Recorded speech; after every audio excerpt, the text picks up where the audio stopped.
Hi, this is Roger, thanks for dropping by. Today we're here to talk about my new orchid.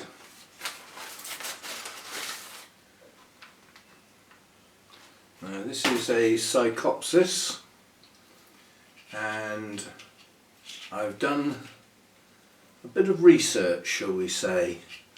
Now this plant is one plant. So we're starting off back here, and we've got a big bulb here with a flower spike, and then that's produced two side bulbs with one of those has produced two leads, a lead with a pair of bulbs, and somewhere in the middle there is a second spike. Both of the spikes have got buds on. And at the very front of the plant, the growing tip, the latest bulb is not very large compared with certainly the one near the back, and it has something growing out the side which could be another spike, it could be another growth. Difficult to tell. What it isn't is a root, and it's got old tired roots, but some of these white roots here actually have growing tips. If you look here, that's what you're looking for, is these green tips. Now some of them are such a pale green they almost look white, but you can see it's a growing tip. There's another one here, another one here. So there are roots with growing tips, and obviously there's these two up here pointing upwards. They've decided they like the sky rather than the ground. They do that. Right, so we've got actively growing roots. We've got an old part to the plant which has no roots at all. Yeah? But it has a flower spike. So, Psychopsis. All about Psychopsis. They are in the Oncidium alliance, so they're a cousin of normal Oncidiums. They do have that look about them, don't they? But it's not the same. They're not the same as Oncidiums. Can you see the main difference? The main difference is there's no leaves coming out round the base of the bulbs. You've got the pair of leaves, effectively, in some cases, or a single leaf coming out the top of the bulb. You haven't got leaves down the sides. Yeah? You've occasionally got a bract like this on a new bulb, but that fades away. So there's a main difference there. This plant has got single leaves on all of the bulbs except for this, the oldest one here, which does have a pair. So that's that. Now on at least one of the species are very, very pretty mottled leaves. This has freckled leaves, most apparent on the underside of this new leaf.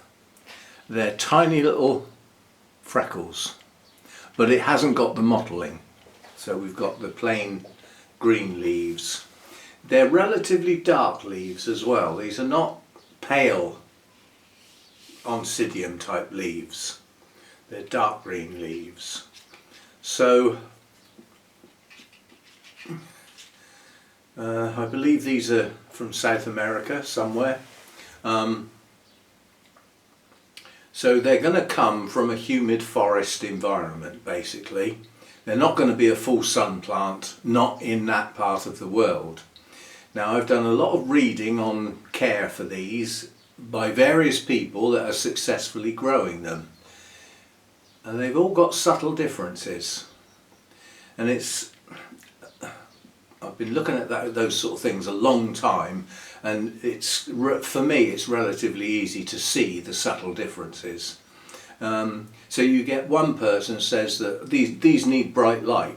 You know, mine gets some morning sun and blah blah blah blah blah. And somebody else will say these don't like bright light, they need to be kept sort of semi-shaded. A little bit of dappled brighter light for part of the day might be okay, but they don't like bright light, don't get any sun on them. Well, why does one say one and the other say the other? Well, one probably comes from Florida, yeah, and the other one comes from Germany or whatever. It'll be the environment that's different. It's like me. Eyes adjust dramatically, and this gets fooled by these. Yeah? This accepts what those sees and interprets it to make it right, what it thinks is right, what you want to see. Yeah? It's not a camera. These aren't camera lenses. They tell porky pies via this. So out here at the moment, over in that part of the garden, we've got some hazy sunshine. Here, that's bright light. It's not the brightest light. That would be, if it wasn't hazy sunshine, it would be pure sunshine in the midday. In here, this is a north-facing environment. Yeah?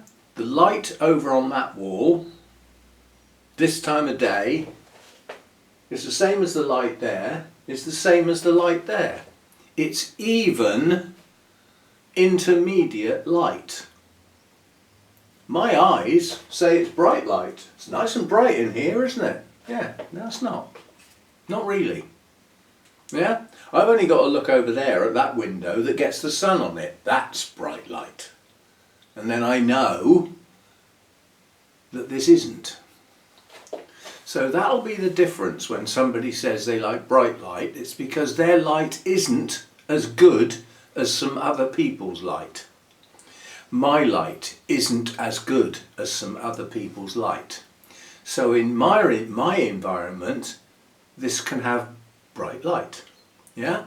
Doesn't need to go on a lower shelf in the shade like some do. You know? So that's one thing. We've sorted the light out. Now temperatures, this is not going to like my winters. How do we get round plants that are effectively a little bit too cold in the winter? We keep them drier, because cold and wet equals rotten roots, basically, for a plant that doesn't like to be cold and wet. Don't forget there are some that actually love it. But this is a warmer growing plant. This doesn't really want to be cold.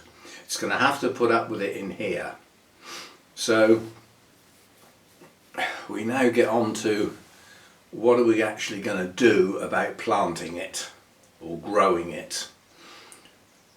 Most people that have grown these or have said this, oh mine was growing really well, I had a good couple of years out of it and then I repotted it and it died. Mine was okay till I repotted it and then it died, and I've read that in quite a few places. So what do we assume from that? They don't like root disturbance. That's not the whole story. They don't like change, full stop. They take a while to adapt to an environment, and that's the one they like. So you can set one of these back quite dramatically, bringing it home from a nursery or having it posted to you. It's a major change. You've changed the light, you've changed the air, you've changed the humidity, and then you go and repot it as well because it's a new plant and you always replot your new plants. It's almost doomed. They don't like change. They don't like root disturbance. That's part of not liking change. They're not fussy plants. Don't get that bit wrong. They're not fussy plants. They just don't like change. A bit like Sheldon, really. And if you don't know what I'm talking about, then don't bother looking it up. You've missed your chance. So, how do we accommodate this? Some say they like to totally dry out and then get an absolute soaking. Well, that would depend on your humidity level and your temperature range and your daylight hours as to how busy the plant is, how well it's growing, how fast it's growing. Yeah? And obviously the busier it is, the faster it's growing and the more active parts there are on the plant, the more it's going to need some feed and some water. What about when it's a bit too cold in the winter and it becomes almost dormant? Is it going to want to be wet? I would suggest absolutely not. Quite a few say they like a wet dry cycle. I always let mine dry right out and then I give them a good soak. Or they don't like going totally dry. I let mine get almost dry, then I give them some water and feed. The different ideas. Again, I bet that's environment. Those who like to let them totally dry out and then water them, I bet they're in a drier environment. Yeah? Sorry, a wetter environment. Trying to concentrate here, not doing very well, am I? And those that like to keep them moist have probably got good temperatures. So they're a busier plant, they're more active. Yeah? So a more active plant wouldn't want to dry out. So how do we accommodate a root system that's got some old tired roots, it's even got a couple of dead ones but not enough to worry about, and it's got some growing root tips, and it's not going to like being wet in the winter in my environment because it's too cold for it, really. Yeah, it could do with being 3 or 4 degrees warmer in the winter to be happy. So I've got to try and go into survival mode in the winter. And how do I go into survival mode? With this. The simple answer is the roots mustn't be in anything that holds moisture for any length of time. With the moss. That leaves bark then, doesn't it? If I only use organic type stuff. And yeah, but is bark going to be good enough? There'll be a lot of air gaps that gets planted in bark. Now again, others, oh, mine's really happy in bark. The roots go all in and out the pieces. It attaches to the pieces of bark. It's fine. Now in my environment, new bark, like if I was potting this up in the autumn into new bark, that new bark would dry quick enough in my winter that I could probably keep it happy, but it wouldn't the next winter. Oh well, repot it then. Don't like change. So how do we get round this? Should be obvious by now. It's going to have to go on a mount, because on a mount I need never disturb the roots again in the foreseeable future. By using cork bark, it just doesn't rot basically. What are the roots going to grow in then? You're going to put moss on them, aren't you? No. I am going to put the smallest amount of moss in a couple of places, and the place where there won't be any moss is where I'm going to get some new roots, because I want those new roots to grow naturally onto the bark and attach. Old roots won't attach to a mount. They had their chance and they missed it. Yeah? Roots adapt to becoming aerial, or becoming anchor type roots, or become feeder type roots, and combinations of those. But once a root becomes an aerial root, it's not an attaching type root. So they very rarely change. So you need new roots, and those new roots need to get near the mount, and then they will attach. Plant will be a lot happier if I can get it to do that. So we've got 2 actively growing roots here. So we have to have a front and a back of the plant. Well, that's going to be the back of the plant, so that I can get those 2 roots up against the mount. Another problem with the mount with these is the spikes. Now, as Psychopsis spikes go, these would be classed as not as long as they could be, because I've seen Psychopsis spikes well over 1 metre long. A plant like this would naturally grow like that. Yeah? Not like that. The only way it can grow like that is if it's sat in the fork of a tree or on top of a branch. It's far more likely to be growing like that, yeah? Which means the spikes grow outwards, an arch, with the flower perched on the end. I've often wondered about the people who first found these, you know, walking along a jungle path, eyes everywhere, trying to spot things like that, and suddenly you've got this bright yellow and orange thing in the path, just hanging there, gently moving. That's why its nickname is butterfly orchid, because in dappled light you can't see the spike, you can only see the bloom on the end. And from a distance that's what you'd see. And it would look like a butterfly. Anyway, so I'm going to mount it. And the other thing I'm going to do, a little bit different, is start looking at the new mounted orchids that are coming into this country now, because you can't bring a mounted orchid into this country if it's on organic material. So they've started using these plastic plates with holes in, and they just strap the roots onto there. Let me show you something.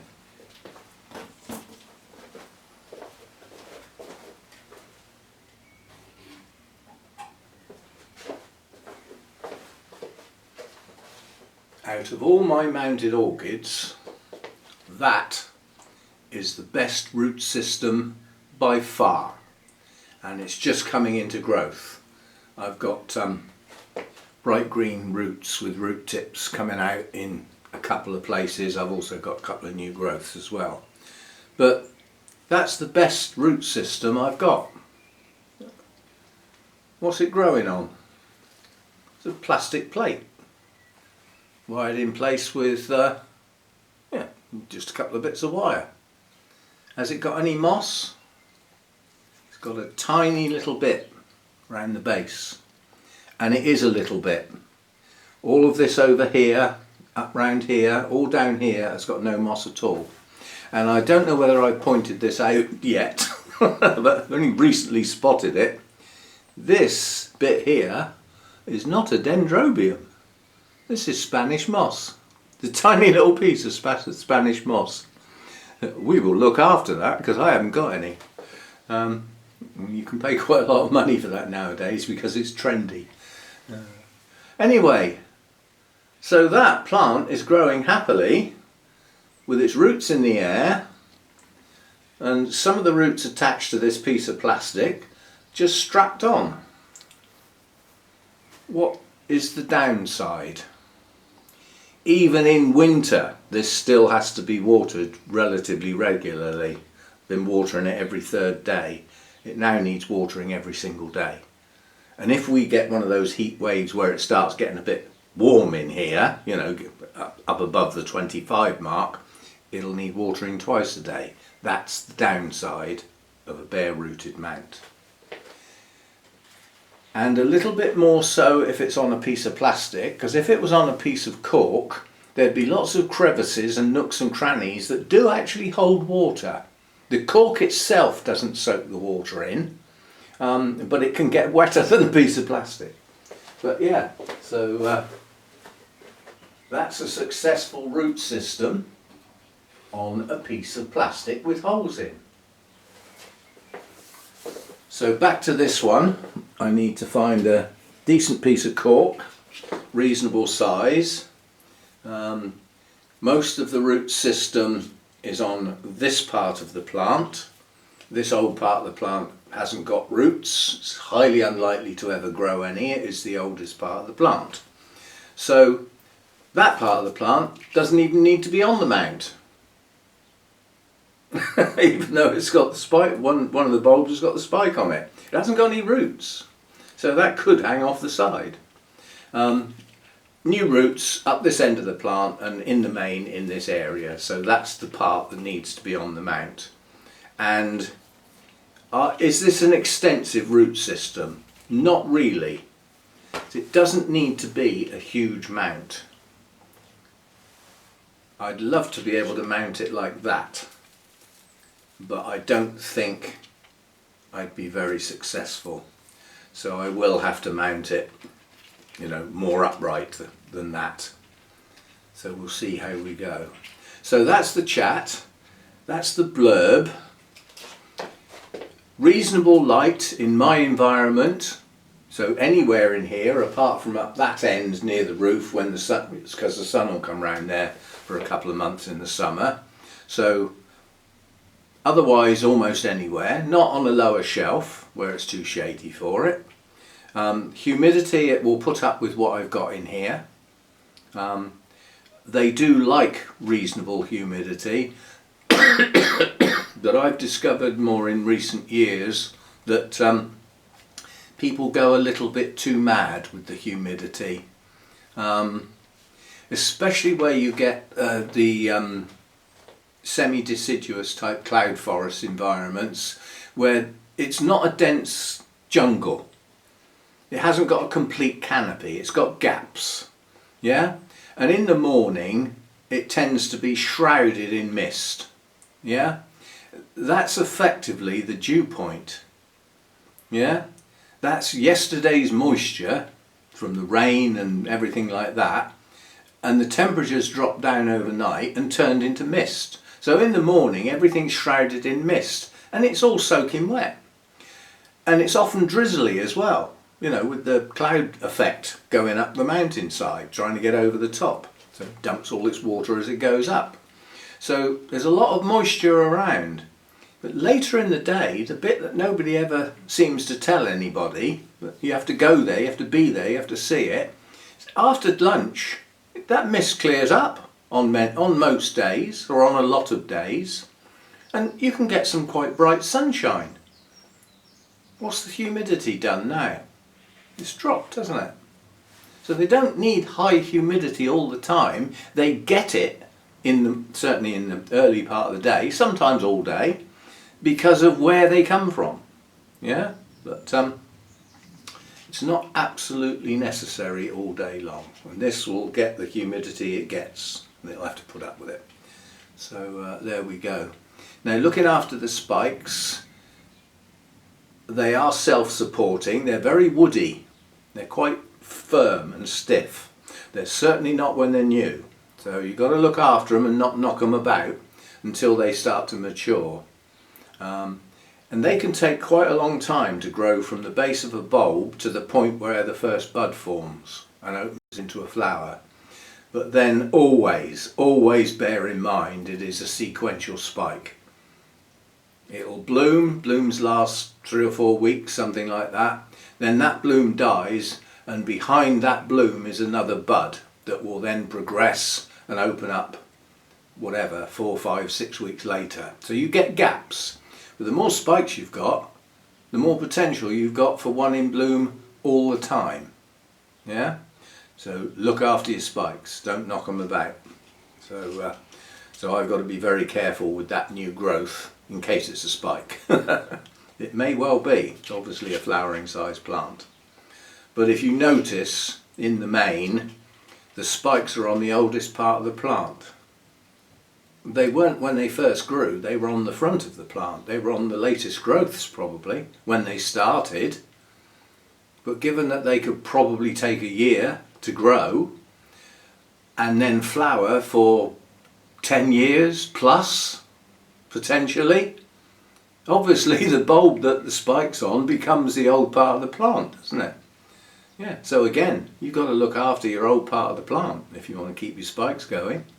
So even though this is a rootless part of the plant, it's got a spike, so we've got to keep it. Now you could cut that off and start a new plant. Maybe not successful. No growing tip, so it's got to produce one. Yeah, and it's already got a spike, and it's got no roots. I'd leave it alone and leave it attached to this plant where it seems to be happy. Right, so that's the chat, that's the blurb. I've made the decision, I am going to mount it. All I need to do now is find a reasonable piece of bark that's going to be big enough to accommodate this root system long term, and big enough for it to grow onto. Yeah? because it is a sort of linear progression. So it's going to grow across a mount. It won't grow up it, I suspect it will grow across it. It might even produce a double lead, in which case one piece might start coming away from the mount. But whatever happens, the new growths should produce new roots, and at least some of them should attach to the mount. So ideally this would grow on a sideways mount, yeah, where it's got width, because it probably won't need height or length.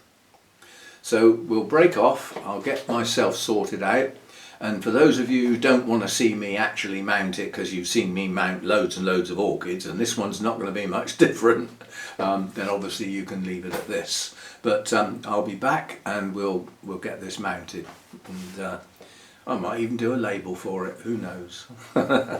I'll be back. Okay, welcome back. I found a sideways piece of bark. Not only is it a sideways piece of bark, it's already got a hook on it at that aspect. So that was perfect. I could have done with being a bit deeper, but I was more interested in the width so that the plant's got somewhere to grow along. So that's the bark, and that's come down from the shed, and therefore it's been sterilised, and I sterilise my bark by pouring copious amounts of boiling water on it.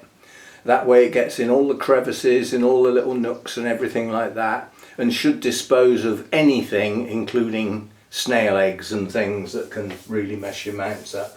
So hopefully that's done the job, that's sterilised it. We have allowed it to cool down. And then I've got various lengths of wire that are left over from other jobs.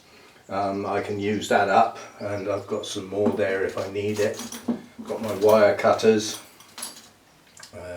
Tend to need that at the end, not at the beginning. And obviously we've got our plant. As I said, I'm not doing any root pruning or anything. The roots stay as they are. And we've got that because it's getting late in the day. I'd like to say that this is enjoyable, but it's not. There's a type of wine I get that is incredibly cheap, but it's drinkable. I wouldn't say it's brilliant, but it's drinkable. Quaffable, I think is the expression. And in my last shop, with the online shopping, you get to choose whether you want substitutions. So if when they get to the shelf the product's not available, out of stock or whatever, they will choose a substitute for you. And you can choose to say, no, if you haven't got the one I've chosen, I'd rather have nothing. And I forgot to tick the box this time. I only had 2 of the 3 that I wanted, and they put a substitute in. And it's a bit grim. You can almost tell it's not going to be very good when you have a quick glance at the label and it says 10% instead of 12.5 plus.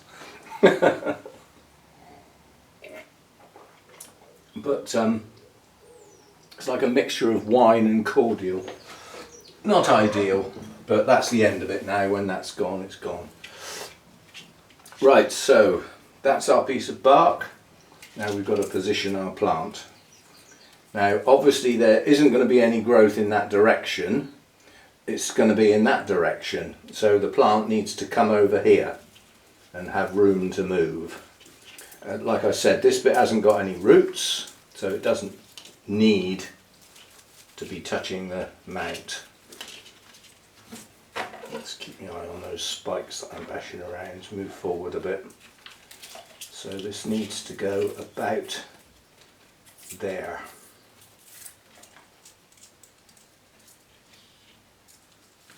And I can spread these roots a little bit. But basically there's a lovely long crevice here. Hopefully the plant will creep along there.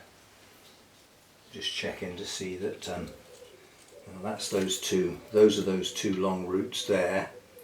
I'll make sure they're wired. I wonder if they would bend round here without snapping. Yes, they will. So we'll have those round this way.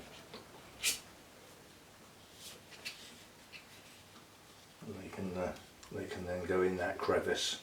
and hopefully they might even attach, who knows. So that's where I want the plant. I'm happy with that. Now I will get a piece of wire. This is quite a short piece, but this is going to be my anchor. All this is really going to do is hold the plant in place, and I'm doing it on the old part of the plant. So I've got no new shoots to worry about, no new growths, no new roots. All I'm doing is, and this will be an unusual mount for me because I'm mounting vertically. Normally I wire this way, but we're going that way this time because that's the shortest route. So let's pull that nice and tight. And we'll go round, and we should get round once more. We'll have to watch the dangly bits. I'm going to go in between there.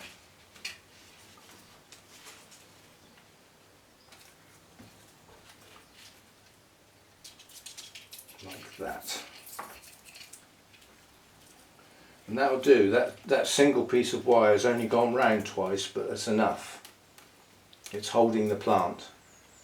So I'm just going to flip the plant over and secure that, then I don't have to worry about it. I'll snip those dangly bits off, otherwise I shall be catching my fingers on them forevermore.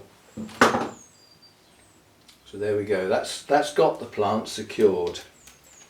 Now I need to think about, am I going to have moss, and if so, how much and where? Well, I am going to have some moss, but I'm certainly not going to have much. I'm just going to put some, I'm not going to have any around the base of the plant, and it's going to be very thin. And it's going to be something like that. And the reason for the moss is purely in the summertime, when I do get some heat in here, I need to help keep the plant hydrated. With no moss at all, it might not stay hydrated well enough for a full day. But bear in mind, you know, we'll be having the much longer days. And I'm going to put a little bit of moss on the end of these two roots with the growing tips, just to see what will happen. Like that. Because they may well branch. Looking at the root system, it doesn't readily branch, but it can do. Like that. And then another tiny little bit in front of the plant, which is where the roots are liable to come out if we do get any new ones. And that's it. That's the only moss I'm going to have. That little amount. It really isn't a lot. Now we need to hold the moss and the rest of the plant in place nice and firm. So again, I'm going to use an old piece. No reason not to use old wire. So this is my thinnest bonsai wire, and quite honestly it's perfectly strong enough to hold a plant on a mount. It's not much good for much else. It's a bit thin, but right, so I'm going to find a place to start again, which will be there. Again, over the back so that I've got something to connect to. I'm actually going to go through there. I'm just trying to find the best sort of places. I don't want to trap a spike.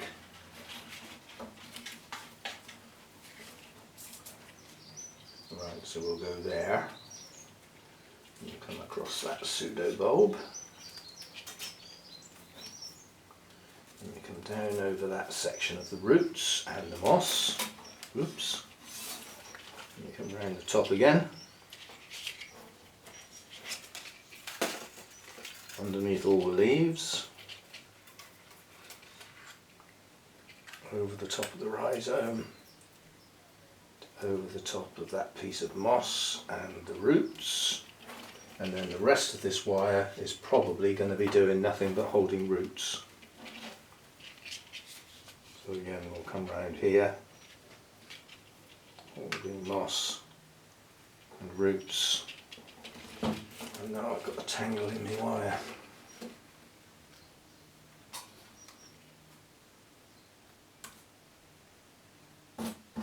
Nuisance. Right, where do we get to? There. So again, moss, roots, moss, roots, and last but not least, that last piece of moss, which is a place for roots to grow into.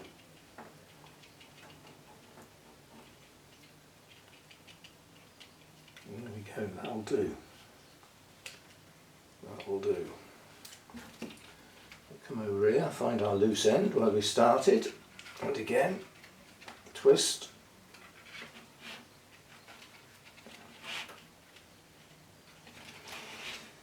Get rid of the loose ends.